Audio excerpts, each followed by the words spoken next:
Hello and welcome to this episode of Influential Entrepreneurs. This is Mike Saunders, the Authority Positioning Coach.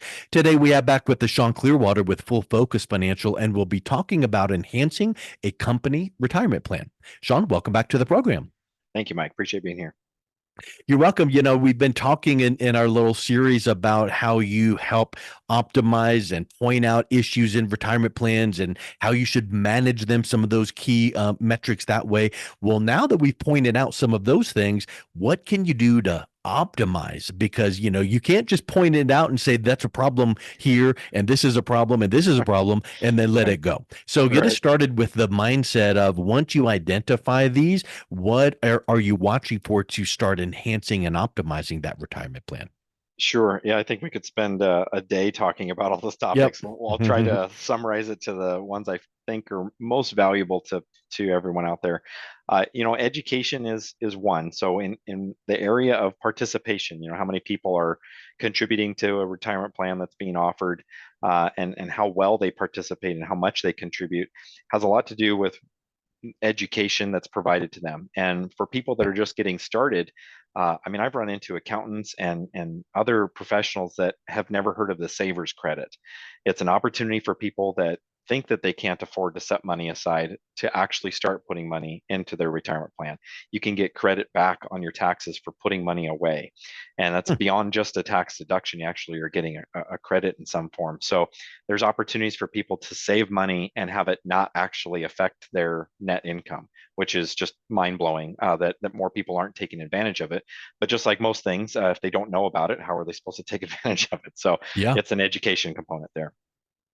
Let's see. So that's one. Uh, let's go. Let's see. You said what are some of the other key opportunities for enhancing? So education to Yeah. improve performance, and then bringing administrative fees in line with averages, if not better than that. And so one of the things that we identify are excessive fees and where they come from and where they can be trimmed back. And so some of those come from just minor tweaks and adjustments to the fund lineup. So the investment options that are on the platform, which one is there and why, and which share class, and all these different things that most don't know they have options in. And so I'm able to often do an analysis and find an opportunity to change from one thing to another and save significant amounts of fees and not have an effect at all on how that money's invested. And that's just ridiculous that there are even choices out there. But because of the way that this environment has changed because of technology and whatnot, we've seen cases years ago where these plans were set up, and at the time there were only certain options, and so they have those options, and those options stay, and they don't go away in the marketplace because there's money in them.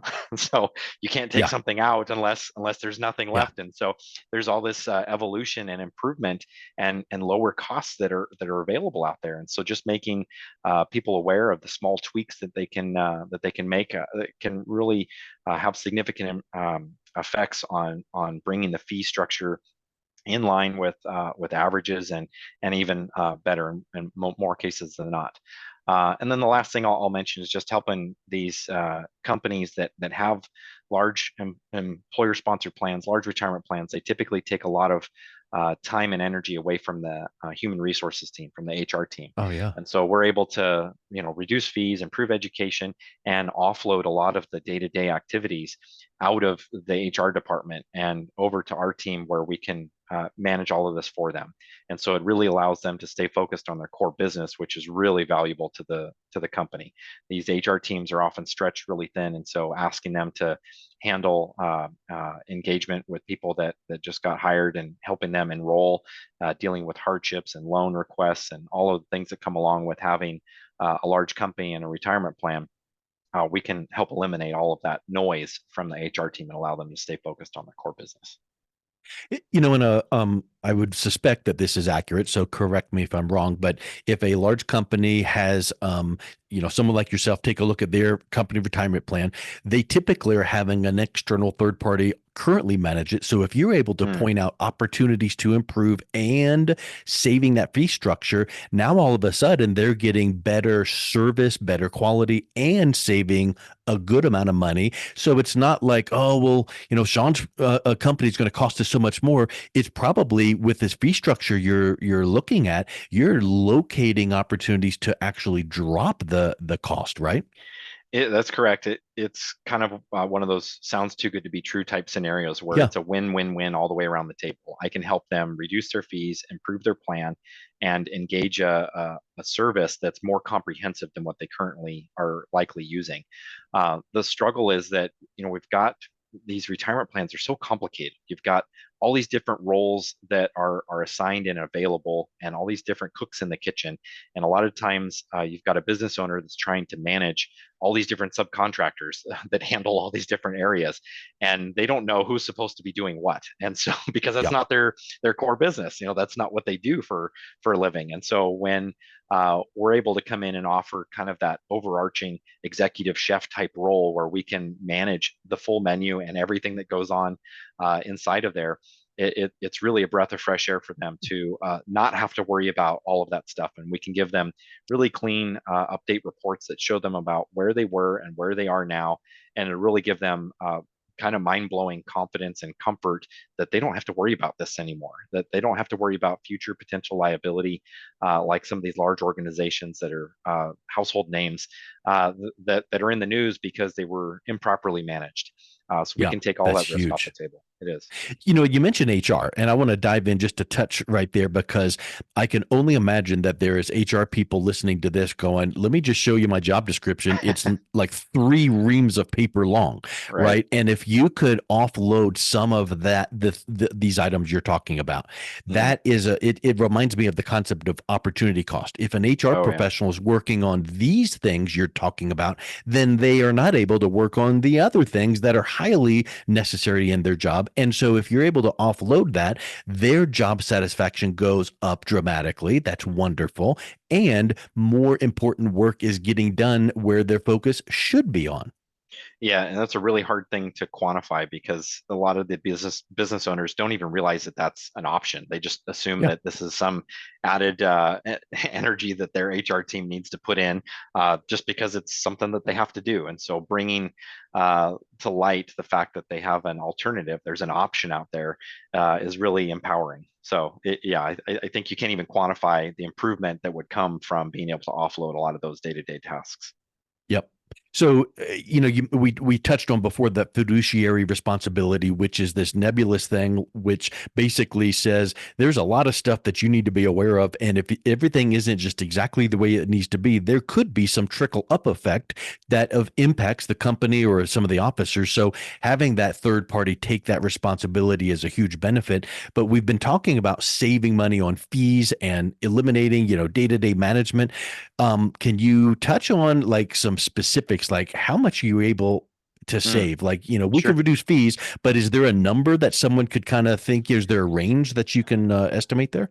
Yeah, so there is a common range that we've been able to identify with all of our clients over the years. And we've been able to reduce overall plan management fees on the order of 32 to 65% from where they're currently at. So we're able to save them notable amounts of money. And almost all of that is money that's going back to the participants because everybody's having to pay a proportional amount of all of these administrative costs more often than not.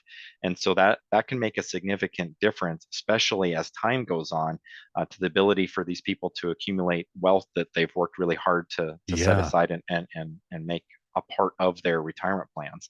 And so being able to save these plans 32 to 65% is significant. Eliminating up to 99% of the day-to-day management is significant. All these little things can really add up. And eliminating the legal liability, I don't even know if I could try to put a number on Yeah. the drain Yeah. that going through a court battle would have on hiring attorneys and just the energy that it would take.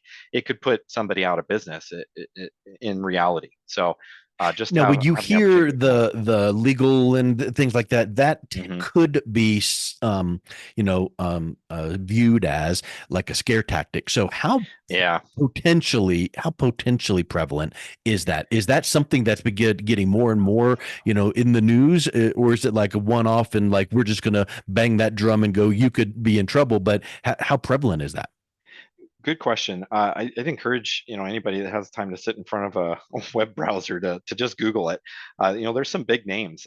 Trader Joe's is a large grocery chain out here in California, and I think they have other locations across the country as well. But they've been in the news for mismanagement. Target date funds tend to have a lot of bad raps in the industry and in these retirement plans. So I think the larger the plan gets, the more prevalent they become Yeah. just because there's more money for the litigants to go after. That doesn't mean that it's any less important or potential for smaller plans. But the bigger the plan gets, the more likely it becomes. So taking the steps to put a plan on a healthy track will eliminate the probability of that ever becoming an issue down the road. And if it ever did come up, it would be an easy plan or an easy legal battle to support because all of the I's are dotted and T's are crossed, and there's numerous support in other individuals and organizations that would be legally responsible for fighting anything that came up because the plan sponsor, Yeah. the owner of the company, has eliminated themselves from the legal responsibility by not signing the 5500 form anymore. And we can talk into Mm. numerous details in that regard, but we'll pause Yeah. there. I think when you start hearing some of these things, like it sounds too good to be true, like you've mentioned, Mm-hmm. um, when you hear someone go, well, let me just take a peek. Let me see what you've got now, and I'll give you a Okay, comparison. What's needed to produce that comparison proposal? Because is it like so cumbersome? You got to sit in my conference room for six sure. weeks, and then here's this proposal. But what is that process? What does that look like? Great question. So there's a lot of misconceptions on what it takes to improve a retirement plan.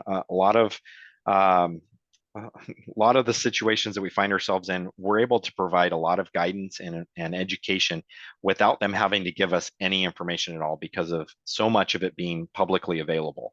I know Okay. I've talked on previous episodes about how anybody that wants to look up information about a retirement plan can do so because there's a publicly made available database. But so I'm able to do a lot of that work ahead of time before we even have a conversation with a plan sponsor or business owner. But when we get to the point where I want to be able to really show them side by side, where are they now, where could they be, or where would we recommend they consider making adjustments? In order to do that, I only need two pieces of information, and they should be readily available. If they're not, it's another indication that they're not getting the proper support and guidance Right. that they should be giving. But there's two things. One's an annual fee disclosure. It's referred to as a 408B2, and the other one is an adoption agreement. So the adoption agreement is what the plan document that identifies all the roles and responsibilities. It just and that hand in hand with the annual fee disclosure enables me to eliminate any of the assumptions that I would have made from just the publicly made available information. And so inside of a 15-minute conversation with this information made available to me beforehand, I can show someone side by side exactly where they're at, where the gaps and the holes are, and allow them to be in the driver's seat to truly understand where all of the money is being spent and what services or value they're getting for the money that they're spending. I really don't have a problem with people paying excessive fees if they're getting something for it. It's when people are paying excessive fees and falling short in rate of return and Yeah. falling short in participation and. So if Yeah. there's an exchange, you can justify a fee, but I'm telling you, it is happening time and time again with every business owner that we sit down with. There are wasted dollars being spent and no exchange of value. And so if I can enable someone to make decisions and improve where they're at, whether they engage us with our services or not, it'll empower them to be educated and made aware of what their rights and what their options are. And so Yeah. it's really comforting to be able to put them in that kind of position.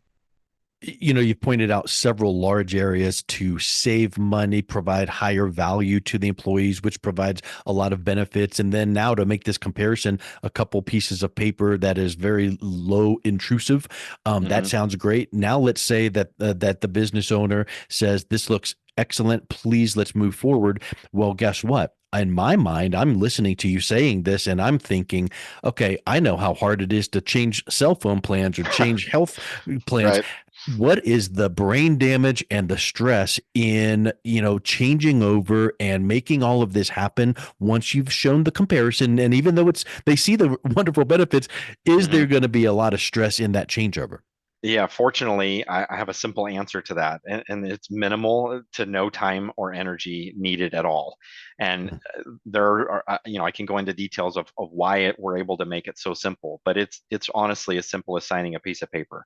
It enables us to take control of improving all of that at the discretion and at the direction of the plan sponsor, so the business owner. So they can decide what they do or don't want us to do. They don't lose any control, but they eliminate Mhm. all of the risk and worry and hassle of making all of the improvements because we can do them on their behalf.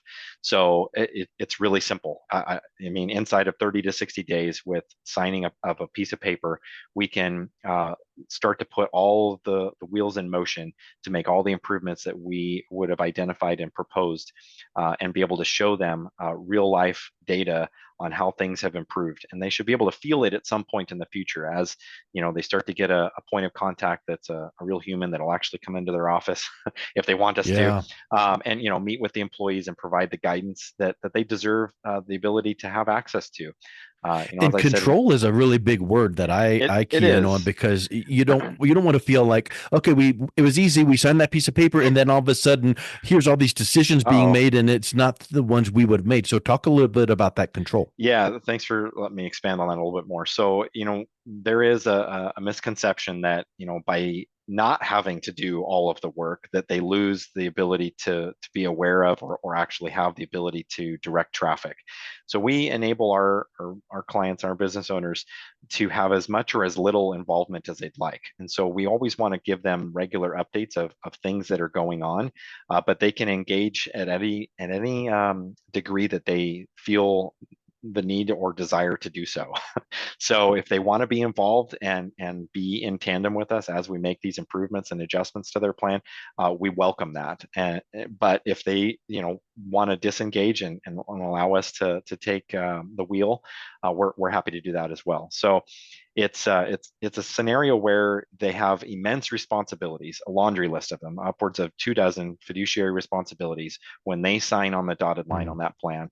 And we eliminate all of that and drop it down to just two responsibilities that they have. They need to make sure that we have accurate census data, which is information about their company and their participants, and they need to make sure that they send the money to the plan on time. Those are the only two things that they have to do after they engage services with Yeah. us. Wow. So we can really eliminate all of the hassle and pain and suffering that they've likely endured, even when they have existing professionals. If they've got third-party administrators, they already have advisors, and these brokerage houses and custodians. They've got all these different professionals involved with their plan, but they likely have to put a lot of energy into it the way it stands. I see it all the Yep. time. And so we can really Mm. give them a breath of fresh air and allow them to uh, severely limit the amount of unnecessary energy they have to exert on these plans, and reduce it down notably. And that's what we love to be able to do. I love it. Well, Shaun, let's wrap up with this thought. Is there an example or a case study that you can share Mm, without, mentioning names or anything, but sure. what's a before and after look, whether it's saving money or getting better investment rates of return or engagement? What does that look like as far as before and after? Sure. So we often find that the medical environment, the medical facilities, medical care providers, and whatnot have a lot of struggles with turnover. And so they have a lot of unnecessary weight on their plan and burden with terminated employees that are still on the plan. They also have a lot of complicated infrastructure. So medical facilities tend to have a lot of highly paid employees that need different places to put their money. And so they've got, a 401k, a 403b, and a 457, and a profit sharing plan. And all these things need to harmonize to work together effectively for a quality retirement plan benefit for these participants. And that can be really complicated and convoluted to manage. And so, what we've been able to do with a lot of the medical providers that we work with is help simplify their plan and reduce unnecessary waste and burden and hassle. And that really streamlines everything, not only for their existing employees, but also from them from an administrative standpoint. It's almost impossible to quantify the value that comes from simplification. And less is more. I'm sure you've heard that phrase. And so Yep. with that's a reality, and we can really bring that to the table, in particular with medical healthcare professionals. I love it. Well, as always, Shaun, I really appreciate your insights. And if someone is interested in learning how you can help them enhance and optimize their retirement plan, what's the best way someone can reach out and learn more? Awesome. Yeah, I think the best way to do that is to go to our website at Full Focus Financial and click around on different things that you find of interest. And in particular, the contact us button is always the simplest way to make sure that we can get in touch with you and have a relevant conversation to your situation and let us show you what we can do. Excellent. Well, Shaun, thank you so much for coming back on. It's been a real pleasure talking with you again. Yes, sir. Thank you.